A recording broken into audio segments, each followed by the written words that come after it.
नमस्कार साथियों। आज हम बात करने वाले हैं जुजुत्सु काइसेन के एपिसोड नंबर 9 की, जिसका नाम होता है स्मॉल फ्राई एंड रिवर्स रेट्रिब्यूशन।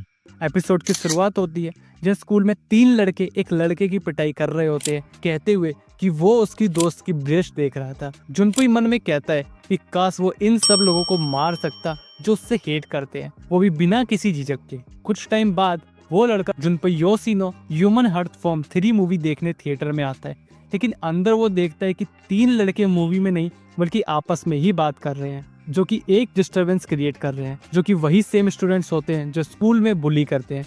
जुनपुई कहता है कि ऐसे लोग हर जगह होते हैं, स्कूल में, यहाँ पर बस शक्ल अलग होती है। अभी यहाँ माइतो भी मौजूद होता है और वो 3 लड़कों के पास आता है और कहता है कि उनमें मैनर्स नहीं है और वो उन पर अपनी टेक्निक यूज कर उन्हें मार देता है। ये देख जुनपुई माइतो का पीछा करने लग जाता है और फिर हम लास्ट एपिसोड का सीन देखते हैं। अभी यूजी और ग्रेड 1 सोर्सरर नानामी सीन पर पहुंचते हैं। नानामी कर्स्ड एनर्जी को नोटिस करता है जो कि यूजी को विजिबल नहीं होती। नानामी बताता है कि ये एक रेजिडुअल है, जब कर्स्ड टेक्निक यूज की जाती है तब कुछ निशान छूट जाते हैं जिन्हें रेजिडुअल कहते हैं। एक अच्छा सोर्सरर आराम से इन्हें देख सकता है। ये देख यूजी फोकस करता है और उसे कुछ पैरों के निशान दिखते हैं, जिस पर नानामी कहता है कि एक अच्छा सोर्सरर इन्हें देखने से पहले ही महसूस कर सकता है, जिस पर यूजी कहता है कि वो यूजी की तारीफ भी तो कर सकता है। नानामी कहता है कि वो सिर्फ सीधी सच्ची बात करता है, ना कि तारीफ ना ही बुराई। अभी हम देखते हैं गोजो यूजी को नानामी से इंट्रोड्यूस कराता है, क्योंकि अब गोजो इस बार यूजी के साथ नहीं जा सकता। वो बताता है कि नानामी एक एक्स सैलरी मैन है। यूजी पूछता है कि उसने सोर्सरर बनना क्यों चुना, जिस पर नानामी कहता है कि उसने जुजुत्सु की पढ़ाई करी और पाया कि जुजुत्सु बेकार है।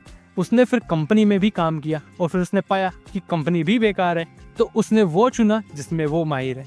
नानामी की बातें सुन गोजो और यूजी कहते हैं कि मतलब कितना अजीब है। नानामी अभी आगे कहता है कि उसे गोजो की पावर्स और एबिलिटीज पर पूरा भरोसा है, लेकिन फिर भी वो उसकी इज्जत नहीं करता क्योंकि वो कॉन्स्टेंटली रूल्स तोड़ता आ रहा है। लेकिन नानामी नियम नहीं तोड़ता। नानामी की बातें काफ़ी कंफ्यूजिंग होती है यूजी के लिए। नानामी कहता है कि उसने अभी भी यूजी को एज ए सोर्सरर नहीं कंसीडर किया है और वो देखना चाहता है कि यूजी कितना यूजफुल होगा उनके लिए, क्योंकि अब वो एक सुकूना का वेसल है। यूजी अभी डिटेंशन सेंटर के इंसिडेंट को याद करते हुए कहता है कि वो स्ट्रॉन्ग बनेगा और वो खुद को प्रूव करेगा। अभी प्रेजेंट में नानामी कहता है कि यहाँ कोई लड़का भी था, शायद उसने ये सब किया हो। खैर, उसे पुलिस ढूंढ लेगी। तभी वहाँ 2 कर्स्ट आ जाते हैं। नानामी कहता है कि इसको नानामी संभाल लेगा और पीछे वाले को यूजी, और कहता है कि अगर यूजी को उसकी जरूरत पड़े तो वो उसे बुला ले। इस पर यूजी कहता है कि क्या वो उसको इतना कमजोर समझता है। नानामी कहता है कि वो यहाँ सीनियर है। यूजी ने मौत को काफी करीब से देखा है, इसका मतलब ये नहीं कि वो एडल्ट है। और वो बताता है कि एडल्ट होना क्या होता है। जब तुम्हारे बाल झड़ जाते हैं और तुम्हारे ब्रेड तुम्हारे स्टोर से गायब हो जाए, तब तुम समझ जाओ कि तुम एडल्ट हो। अभी फाइट स्टार्ट हो चुकी होती है। नानामी लड़ते लड़ते यूजी से भी बात करता है और कहता है कि वो मैथमेटिकली तरीके से अपने से ज्यादा स्ट्रॉन्ग कर्स्ट को भी हरा सकता है, और अपनी कर्स्ट टेक्निक के बारे में बताता है कि वो 7:3 में अपने अपोनेंट के वीक हिस्से पर वार करता है।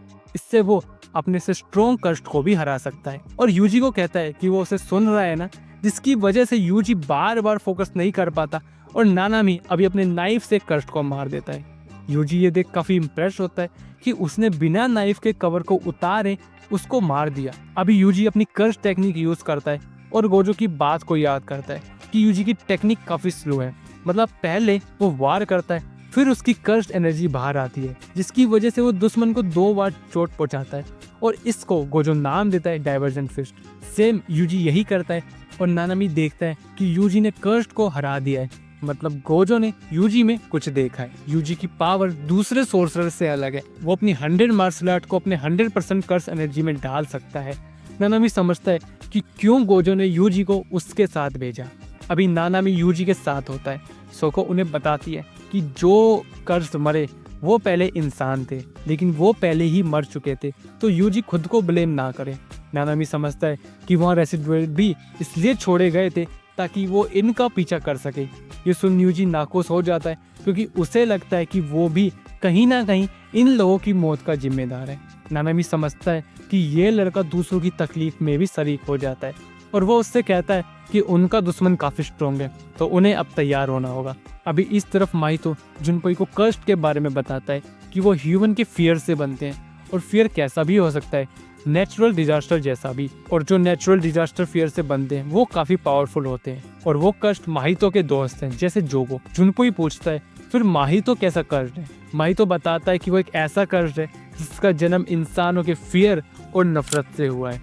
नेक्स्ट डे नानामी यूजी को बताता है कि जुनपुई जो कि क्राइम सीन पर था उसे ढूंढना पड़ेगा, और वो इजिची और यूजी को इन्वेस्टिगेशन के लिए भेज देता है। लेकिन इजिची वापस आता है और कहता है कि नानामी जानता है कि कष्ट कहाँ है। नानामी बताता है थिएटर में रेसिडुअल्स जानबूझकर छोड़े गए थे, और वो यूजी को अपने साथ नहीं ले जा सकता क्योंकि यूजी अभी बच्चा है। अभी यूजी और इजिची जुनपुई को ढूंढ लेते हैं और उसका पीछा करने लगते हैं, और यूजी अभी एक कष्ट को लेकर जुनपुई का पीछा करने लगता है, और यही हमारा एपिसोड खत्म हो जाता है। एपिसोड कैसा लगा कमेंट बॉक्स में जरूर बताना, अच्छा बुरा वो भी अपना फीडबैक जरूर देना। एफर्ट्स अच्छे लगे हो तो लाइक सब्सक्राइब से जरूर करना, और मिलते हैं नेक्स्ट वीडियो में। तब तक के लिए धन्यवाद।